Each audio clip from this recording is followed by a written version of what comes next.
நடப்பு ஐபிஎல் தொடரில் 43 வயது தோனி மீண்டும் சென்னை சூப்பர் கிங்ஸ் அணியை வழிநடத்த ஆரம்பித்து உள்ளார். அவரின் தலைமையின் கீழ் அணியில் பல்வேறு மாற்றங்கள் சத்தமில்லாமல் நடந்து வருகின்றன. இதனை லக்னோவுக்கு எதிரான போட்டியிலேயே பார்க்க முடிந்தது.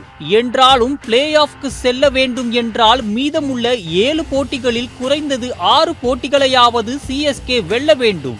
இதனால் பிளேயிங் 11இல் பல்வேறு அதிரடி மாற்றங்களை தோனி மேற்கொண்டு வருகிறாராம். அதன்படி டெவன் கான்வே, ரவிச்சந்திரன் அஸ்வின், ராகுல் திரிபாதி ஆகியோருக்கு இனி அணியில் இடமில்லை என்று தெரிகிறது. 17 வயது மும்பை வீரர் ஆயுஷ் மத்ரேவுடன் ரச்சின் ரவீந்திரா ஓபனிங் இறங்குகிறார். ஒன் டவுனில் ஷேக் ரஷீத் 4வது, 5வது இடங்களில் முறையே சிவம் தூபே, விஜய் சங்கர் இறங்கி ஆடுவார்கள். 6வது, 7வது இடங்களில் ஜடேஜா மற்றும் தோனி களமிறங்க உள்ளனர்.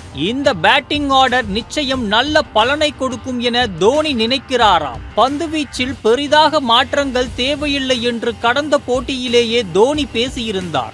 இதனால் நூர் அகமது, கலீல் அகமது, மதிஷா பத்திரானாவுடன் அன்ஷில் கம்போஜும் அணியில் இடம்பெறுவார். இம்பாக்ட் வீரர்களாக ஸ்ரேயஸ் கோபால், ஜெமி ஓவர்டன், வன்ஷ் பேடி மூவரில் சுழலுக்கு தகுந்தாற் போல ஒரு வீரரை தோனி தேர்வு செய்து கொள்வார். மும்பைக்கு எதிரான போட்டியில் சென்னை வென்றால் எதிர்வரும் போட்டிகளில் சிஎஸ்கே அணியில் பெரிதாக மாற்றங்கள் இருக்காது.